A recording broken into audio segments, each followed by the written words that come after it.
welcome back to Plum Mashable. So today I'm going to show you how to make a more sturdy Memorydex box, and it's not going to cost you too much money. So if you want to see how to make it, then just keep watching. Alright, so this one has been requested by Simone, who started doing her own Memorydex box, and she wanted to know how I made my wooden box, because as you guys know, I started off with the cardboard box that was made out of a tissue box. But I very quickly upgraded to this because it's just a little bit more solid. So this is one of the large and wide bamboo caddies from Kmart. This one's cost $6.50 and it's obviously a really, really long one, so really good if you've got a lot of space. If you've got a little bit less space, I'd encourage you to get this one. This is the medium and wide, and it's $4.50 also from Kmart. Really, really easy to work with, and we're going to need some power tools with this one, so just be ready for that. You will need, to do this, you'll need the box, you need some balsa wood dowel. This one is from Bunnings. It's the 6mm stuff. It doesn't cost very much and you get a whole metre of it. I've obviously used this one already for another one of these. You'll need a drill with a 6mm drill bit, 5mm drill bit, thank you Ryan, and a little bit of sandpaper. You'll also need a ruler because we're going to do a lot of measuring here. Ryan's just pointed this out, that maybe it's 5mm balsa wood, not 6mm balsa wood, and he may be right. We'll go with 5mm. I'll link it down below anyway, you'll be able to find it. It's the one with the yellow dot on the end. See? Yellow dot. Anyway, so we're going to start off with doing the measurements here. So this little panel here is 14.6 centimetres wide and 7 centimetres high. And what we need to do is we need to make these slots, or the, what would you call them? The rods. We'll call them the rods. The rods need to be 2.5 centimetres apart for this to be a Memorydex box. So what we need to do first is measure out where the halfway point is. Actually, I'm going to give you the dimensions because I actually already know, because I've worked this out. So what we need to do first is put a 1.8 centimetre line from edge to edge. So I'm just measuring that 1.8. And then I'm going to show you a trick to make sure you get a straight line without having to rule it twice. Get yourself a T-ruler. I don't have one, but I have this Tim Holtz one that will do the same job. And what it does is it keeps it straight against the edge, so you use that as your line. So as long as that's up against the edge, it'll be in the right spot. So I'm just going to draw that line across, and just because I'm doing it in pencil, it will rub off afterwards. And then what you need to do, we need to put, each of the dots needs to be along this line, and you need to go from the actual edge of the box panel, not the edge of the box. So you need to come in just a little bit. So you need to measure from here. So right from the edge there, you need to measure to 6.05. Now that's very specific. It doesn't have to be exactly there. You've got a little bit of leeway with the Memorydex slots, but the closer you can get to it, the better. So I'm just putting a little mark right on there, and then doing the same thing from the other side. So all I've done is I've already pre-done all the maths to get that to be the right amount of distance. And then when I put this in here, you'll see that's going to sit exactly where it needs to sit. Now you could, if you wanted to, just mark it that way. I just find that putting it in with the ruler just helps me make sure it's 100% right. Now I've already gone ahead and done the same thing on the other side. Yes, I've cheated. I'm really bad with a drill. I should not be allowed to play with power tools other than heat guns. So I'm going to let Ryan do the drilling. So he's going to do that, and we'll be right back.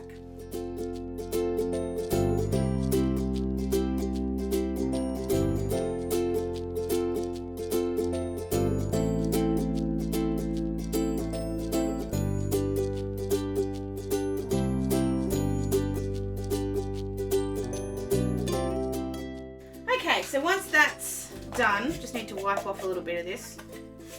You can go ahead and just rub this out with, rub your pencil lines out. If you're going to paint it, like I did with my black and white one, you don't really have to worry about rubbing it out, but if you're just going to leave it raw, probably a good idea.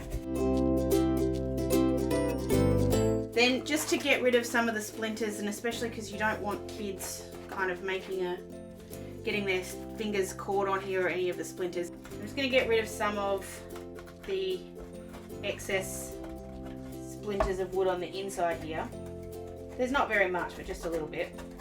And then just to protect fingers and stuff, just going to grab a little bit of sandpaper and just give this just a little bit of a gentle rub on the inside. It's a little awkward, but you don't want to do too much. You just want to get anything that might still be stuck there gone. Like I said, a little bit awkward, but not too bad. Alright, so now we're going to put the dowel in. So it's actually really, really easy. Just slide it in. It's so simple, it's not funny. And you just line them up. So I'm coming in.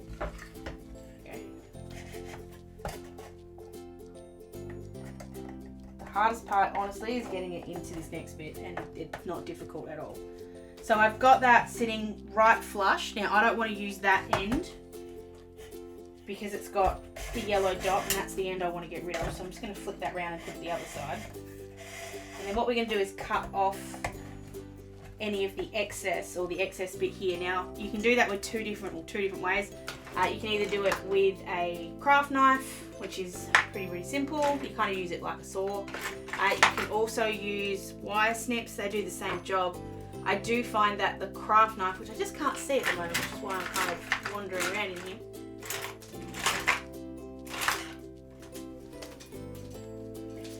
Found it. The craft knife gives you a slightly straighter edge, and when we've got just a little bit less to work with here, sometimes this is a bit easier. So I like to leave it in there and you just sort of saw it through until you get there. Spinning it sometimes helps too. And don't worry about leaving a little bit of a gap, because we'll just sand that off in a minute. I meant excess there, so you've got just a little bit of excess hanging out the side. Now I'm going to do the same thing on the other side.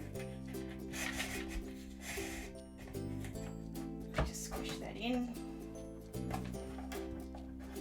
Go. And just cut off, if you've got a lot of excess like I do here, just cut that off too, just to make it a little bit easier for yourself.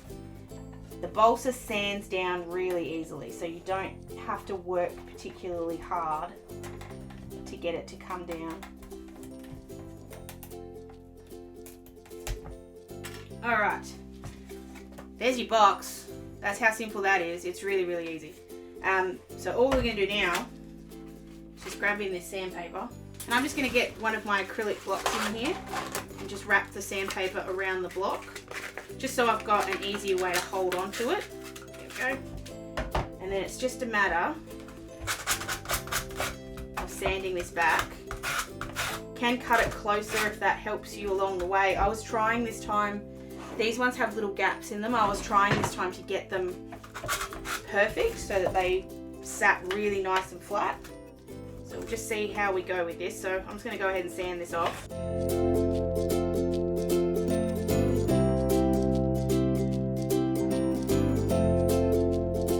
So once they're nice and flat, I know they're still poking up, but that's I'm done that on purpose. I'm going to push these through so that they're now flush on the edge, and then all you have to do is sand these back, and it's going to be 100% flush.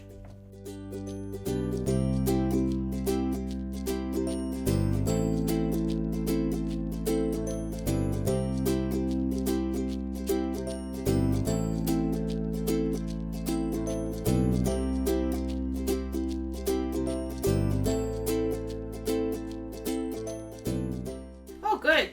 So I've made just a little bit of a mess dust wise, but that's alright.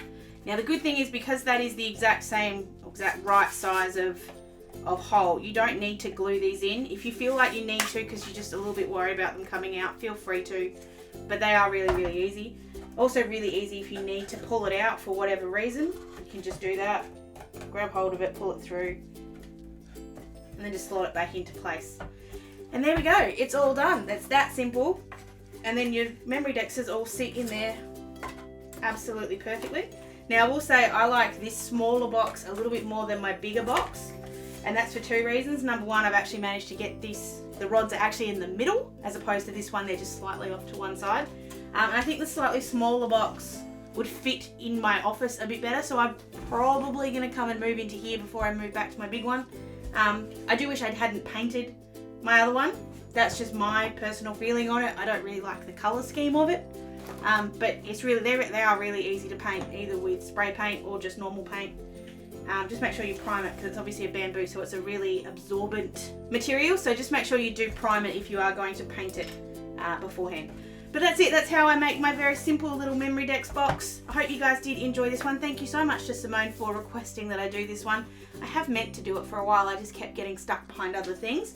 So now's a really good time to be able to do them. It's a cheap project. It's only going to cost you probably like $10 or less if you already have a drill and stuff. If you haven't got a drill, you might need to spring a little bit more. But hopefully all of us have drills at home somewhere. It is a pretty soft material, so it's not too hard to sort of use a hand drill if you didn't have an actual power drill, but I'm sure we can all find one somewhere. So that's it for this video. Please give it a thumbs up if you did enjoy it, and don't forget to be subscribed to my channel. Let me know if you want to see more Memorydex sort of videos. I'm happy to do them. I really like making my Memorydex, especially at the moment. So if you'd like to see them, please let me know. Otherwise, guys, I hope you have an absolutely fantastic rest of your day, and I will see you again in my next video. Sending lots of huggles. Bye!